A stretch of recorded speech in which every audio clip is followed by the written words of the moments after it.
Hello friend, welcome to my YouTube channel. आज हम आपको एक ऐसी हॉरर कहानी सुनाने जा रहे हैं जिसे सुन के आपके रोंगटे खड़े हो जाएंगे। अंधविश्वास के मायाजाल में फंसा एक परिवार।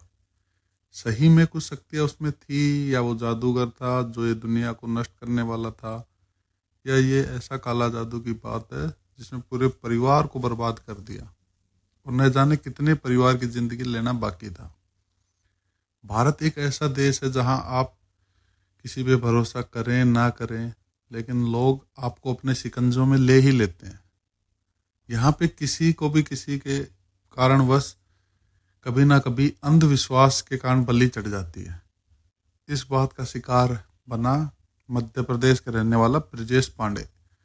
उसका पुत्र ठीक होने का नाम ही नहीं ले रहा था और परिवार वालों को ऐसा लगता था कि उसके बेटे पे कोई खाली शक्तियाँ का साया है। वो लोग उसके बेटे के पास थे और जो उसको लेकर एक कबीले के पास गए जहाँ पे काले जादू से कुछ भी कर सकते थे। लेकिन जो उनके साथ हुआ वो आप जानकर आपके होश उड़ जाएंगे। कबीले के सरदार का नाम था पार्वती। वहाँ पे उनके साथियों ने ऐसी कालू जादू की जाल बिछा रखा था जिसमें ब्रजेश पांडे, उसकी पत्नी और उसका 10 साल का बेटा फंस गए, जो कभी बाहर ही नहीं आ पाए। ब्रजेश पांडे अभी तो अपने पुत्र को लेकर कबीले में पहुंचा ही था कि वहां पे हाजिर सभी ने ब्रजेश पांडे को जादूगर कह के घेर लिया। उसका कहना था कि ब्रजेश पांडे एक बहुत बड़ा जादूगर है और उसकी मृत्यु इस संसार के लिए बहुत आवश्यक है।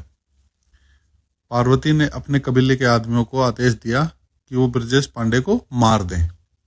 वो लोगों ने ब्रजेश पांडे को घेर लिया और उसके आसपास नृत्य करने लगे। किसी के हाथ में त्रिशूल था तो किसी के हाथ में तेजधार तलवारें।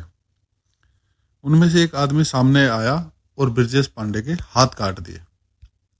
ब्रजेश पांडे बहुत जोर से चीखा, चिल्लाया, बार बार कह रहा था कि वो जादूगर नहीं है, लेकिन उसकी चीखें उन लोगों के गाने और हंसने में दब गई। ब्रजेश पांडे को जादूगर कहने के बाद पार्वती ने अपने लोगों से कहा कि इसकी सारी शक्तियां इसके हाथ में हैं, इसलिए कुछ भी बिना समझे ब्रजेश पांडे के हाथ काट दिए गए। उसके बाद ब्रजेश पांडे कभी भी किसी के हावी न हो सके, उसकी सारी शक्तियां भस्म हो जाए, इसलिए उस दुष्ट लोगों ने ब्रजेश पांडे को जिंदा जला दिया और देखते ही देखते ब्रजेश पांडे का शरीर राख हो गया। ये सारा खतरनाक दृश्य ब्रजेश पांडे के 10 साल का बेटा और उसकी पत्नी सामने खड़े होकर देख रहे हैं। वो दोनों ने मदद के लिए बहुत चिल्लाए, चीखे, लेकिन उनकी एक भी बात किसी ने भी नहीं सुनी।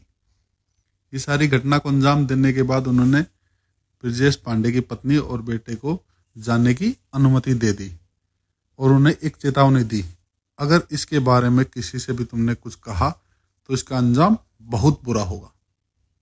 वे अपनी पति की मौत को और पूरे परिवार को खत्म होते देख उसकी पत्नी पूरी रात पुलिस स्टेशन के चक्कर काटती रही। माँ बेटे ने सारी बातें पुलिस को बताई कि किस तरह उस डाकन ने मेरे पति को जिंदा जला दिया। फिलहाल डाकनों की पूरी जमात और उनके सरदार पार्वती सहित पुलिस ने सबकी धरपकड़ कर ली और सुनने में आया कि वो बहुत जल्दी उन लोगों को मौत की सजा सुनाई जाएगी। कानून इस घटना को किस तरीके से अंजाम देगी वो तो समय ही बताएगा, लेकिन इस घटना ने एक बहुत ही बड़ा सवाल खड़ा कर दिया है कि क्या सही में भारत में काला जादू होता है, और अगर होता है तो किस कारण से होता है। ऐसे ही हर रोज कोई निर्दोष की बलि चढ़ जाती है। बहुत सारे सवाल हैं, लेकिन जवाब ढूंढना बहुत मुश्किल है। यदि आपको कहानी अच्छी लगी हो तो लाइक एंड सब्सक्राइब जरूर करें। Thank you so much.